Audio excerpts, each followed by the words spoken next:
Hey everyone, welcome back to Corporate Decoder, the place where we try to make sense of the corporate jungle. And today we're diving into the nitty-gritty of two real estate exchange, traded funds or ETFs. These reports are usually packed with numbers that can put anyone to sleep, but stick with me because buried in here is a story about how these real estate funds are performing, what they're invested in, and what it all means for the money you might have in them.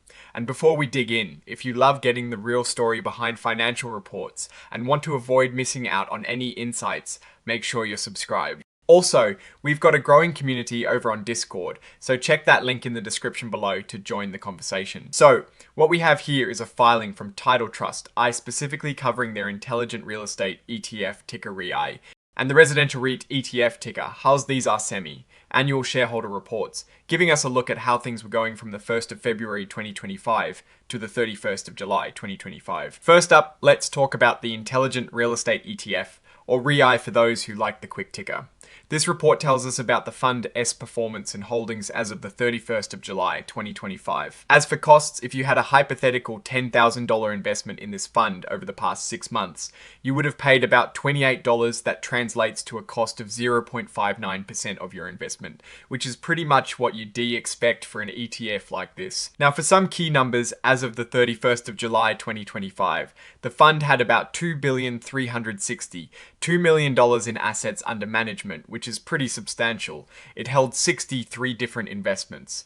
The total advisory fee paid out was close to $8,000, and the portfolio turnover rate was a modest 9%. This turnover rate tells us how often the fund buys and sells its holdings. A lower number like this generally means the fund is taking a more buy and hold approach, which can sometimes mean lower trading costs. Let's look at where the money is invested. The sector breakdown shows us the different types of real estate this ETF is involved in. Office properties make up about 0.16%, diversified real estate is around 0.159%, and healthcare properties account for about 0.129%. Apartments are at 0.124%, and hotels at 0.103%. We also see shopping centres, warehouse, industrial, regional malls, storage, and cash and other assets making up the rest of the pie. It is clear this fund is heavily focused on real estate, as you'd expect from its name. When we look at the top 10 holdings, which are the biggest bets the fund is making, we see names like Service Properties Trust, Alexander S. Incorporated, Kilroy Realty Corporation, and Xenia Hotels and Resorts Incorporated. These are all significant players in the real estate world. Service Properties Trust alone made up 2.1% of the Fund S total net assets, showing it as a considerable part of the portfolio. Alright, now let's switch gears and talk about the other fund in this report, the Residential REIT ETF, or HAUS. This one focuses specifically on real estate investment trusts, or REITs, that deal with residential properties. For HAUS, a hypothetical $10,000 investment over the same 6-month period would have cost you around $29, which translates to 0.60%. It is very similar to the REA fund, just slightly higher. As of the 31st of July 2025, this fund was significantly larger, boasting $7,776 million in assets. It held fewer diverse investments with just 22 holdings. The total advisory fee was a much heftier $23,428. And this is where things get interesting. Its portfolio turnover rate was a much higher 73%. A high turnover like this can mean the fund managers are actively buying and selling stocks, perhaps trying to capitalize on short-term market movements or rebalancing the portfolio more frequently. This can sometimes lead to higher costs for the fund, but it can also mean they're trying to be more nimble in changing market conditions. For the Horse Fund, the sector breakdown is heavily skewed towards apartments, making up a massive 58% of its net assets.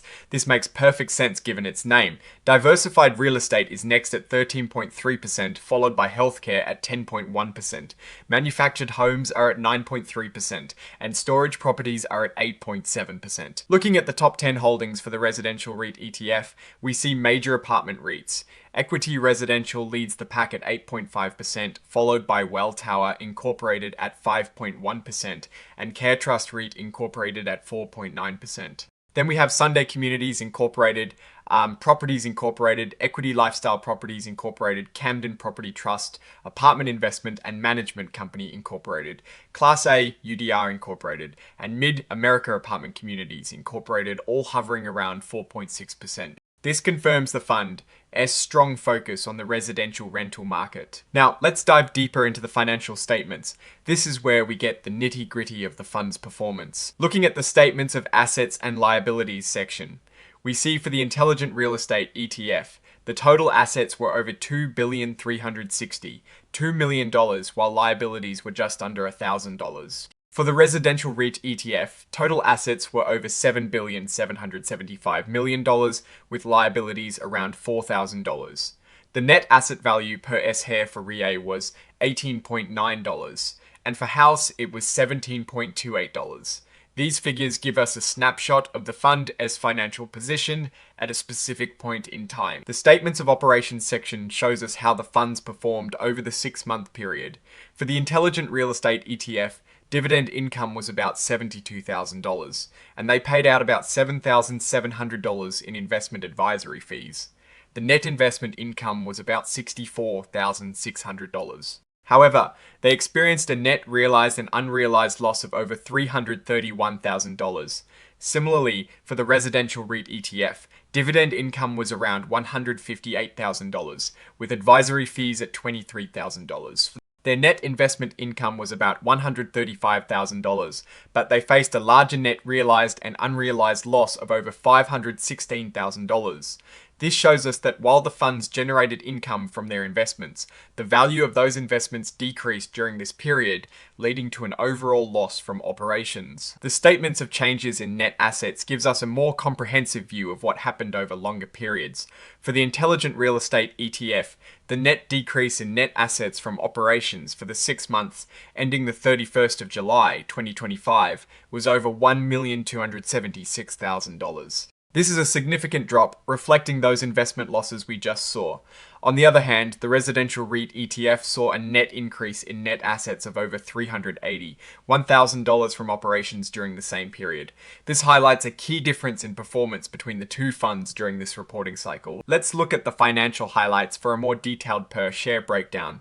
For the Intelligent Real Estate ETF, the net asset value per S-Share went from $20.79 to $18.9 over the 6-month period, a decrease of about $1.26 per S-Share from investment operations. The total return for this period was a negative 6.09%, which means if you had invested $100, you would have ended up with about $94. The expense ratio here is 0.59%, reflecting the costs of running the fund. Now for the Residential REIT ETF's financial highlights, their net asset value per S-Share decreased from $18.49 to $17.28.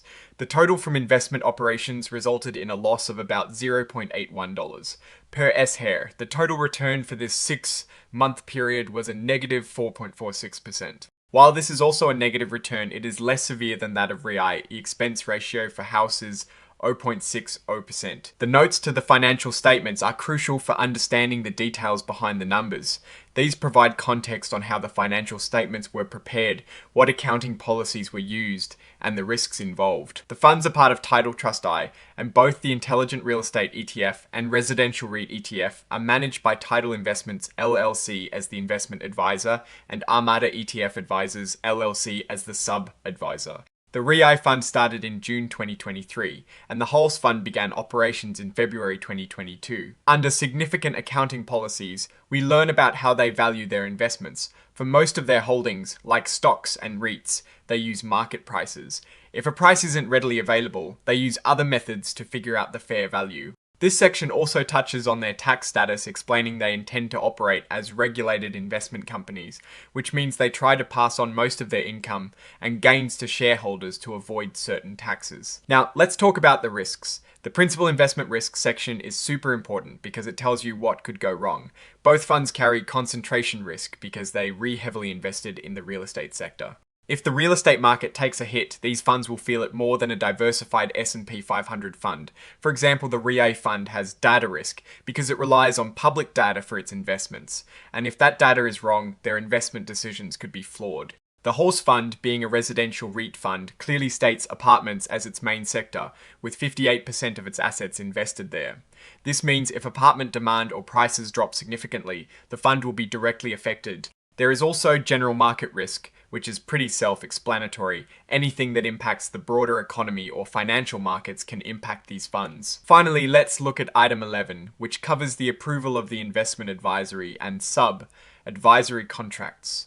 The Board of Trustees met on the 20th of February 2025 to review these contracts. They looked at the quality of services provided by the advisor and sub-advisor, the performance of the funds compared to their benchmarks and peers, the cost of services, and potential economies of scale. They noted that for the House ETF, the advisory fee of 0.60% was above the peer group average of 0.54%, and the expense ratio was also above average. Similarly, for the REA ETF, the advisory fee of 0.59% was above its peer group average of 0.54%, and its expense ratio was higher too. Despite the fees being slightly higher than average, the board concluded that the performance and services were satisfactory, and the fees were fair and reasonable given the investment strategies.